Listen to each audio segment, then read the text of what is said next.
de passar a palavra ao deputado Severino Ninho, né, deputado atuante, né, que eu tenho inclusive a honra de acompanhar seu trabalho na Comissão de Defesa do Consumidor, sempre muito firme e atuante na defesa do povo e dos interesses, né, do seu estado de Pernambuco. Parabéns.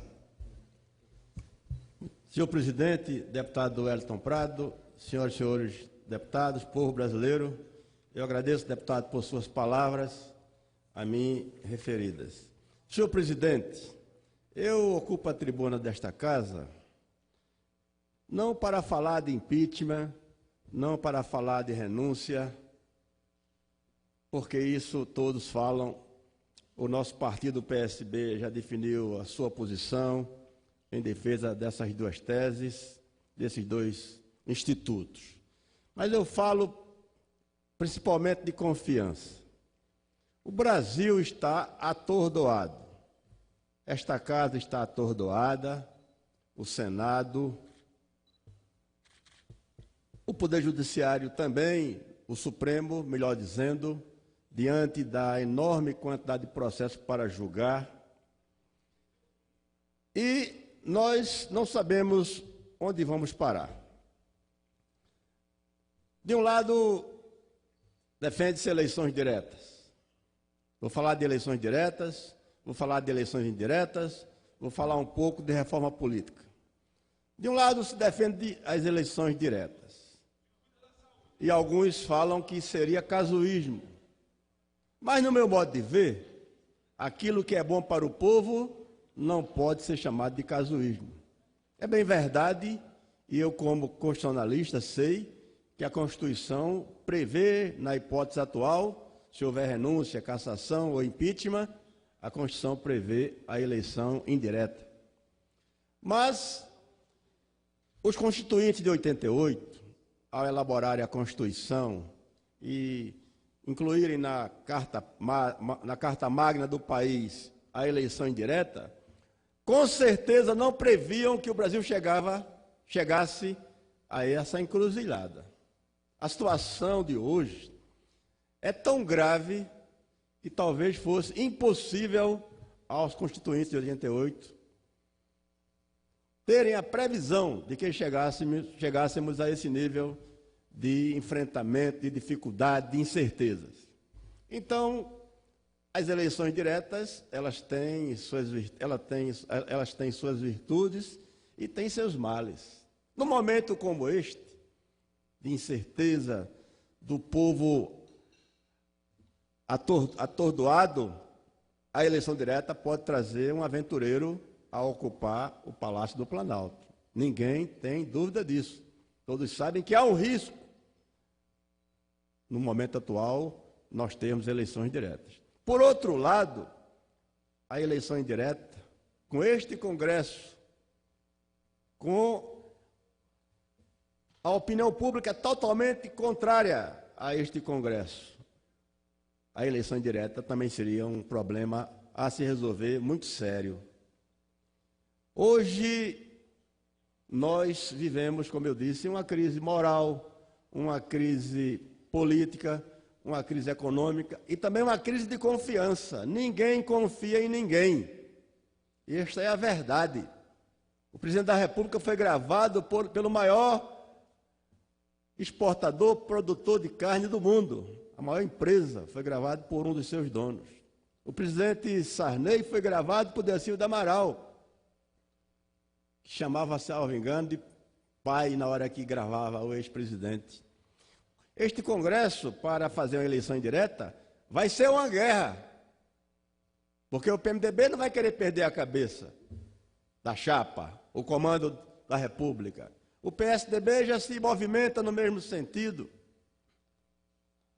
Já surgem nomes. Ora, há notícia de que quem está dizendo não sou eu. O Joel falou na televisão que um deputado desta casa foi tentar comprar votos para a cassação da Dilma. E ele disse, não, eu pago 3 milhões para 5 deputados. Pediram para 30. Quem é que nos garante que a eleição indireta não vai ter dinheiro corrupção, esse tipo de prática para eleger um possível presidente da República. É um risco muito grande nós entrarmos aqui para elegermos um presidente da República com esse clima de desconfiança, a investigação que atinge diversos membros das duas casas. Isto é a verdade, senhor presidente, senhoras e senhores deputados. Fala-se que o problema brasileiro é o sistema político. Todos os males decorrem do sistema político, como nós somos eleitos. Vereadores, deputados, estaduais e federais, senadores.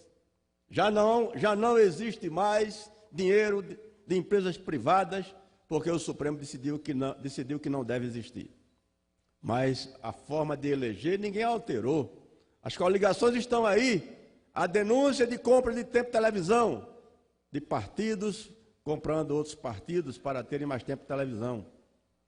Se a reforma política é a salvação, ou pelo menos é um caminho, por que é que ela só caminha a passo de tartaruga?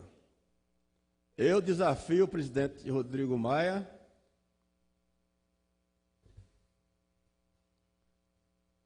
a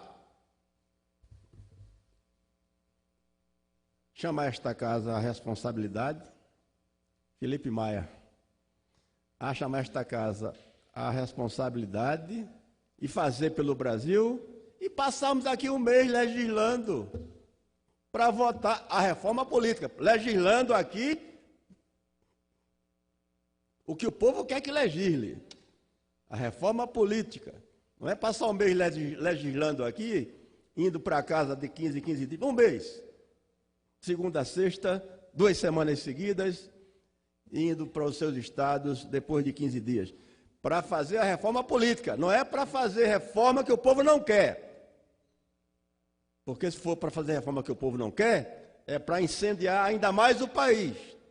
É para fazer reforma que o povo quer. Aí eu acho que o presidente da Câmara deveria chamar os deputados e dizer: vamos fazer a reforma política, passar aqui um mês, as comissões se reúnem pela manhã e à tarde, noite, o plenário se reúne para fazer a reforma política, para fazer a reforma tributária, que interessa ao país, naquilo que for consensual e que for bom para o povo.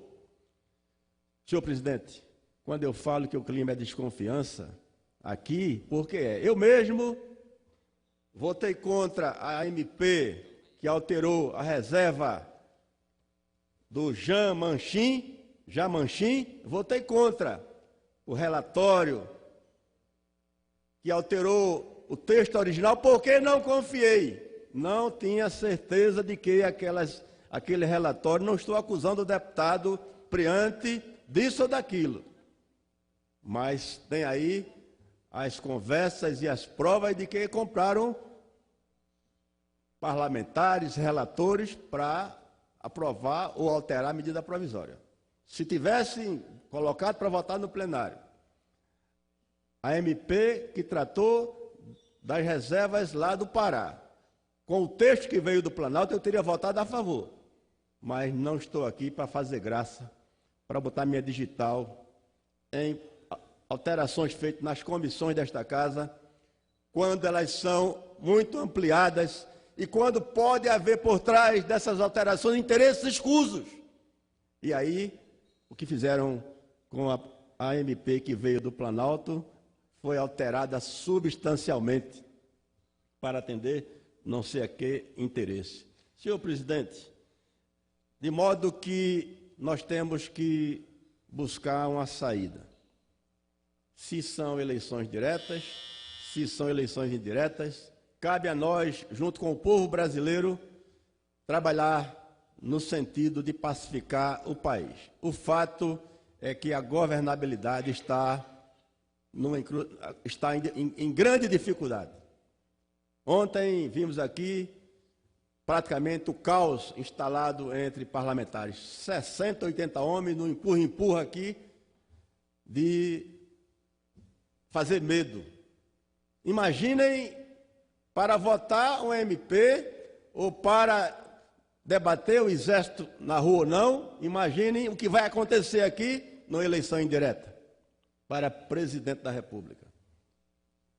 É um alerta que eu faço para que nós possamos trabalhar com a cabeça fria, em prol do interesse do país. Peço só um minuto, presidente, para encerrar, em prol do interesse do país, e nunca, em tempo algum, com a cabeça ou o coração voltado para os nossos próprios interesses. Eu já disse aqui, quando assumi em 2011, na vaga de Ana Reis, que, para mim, uma das atividades mais difíceis é representar o povo.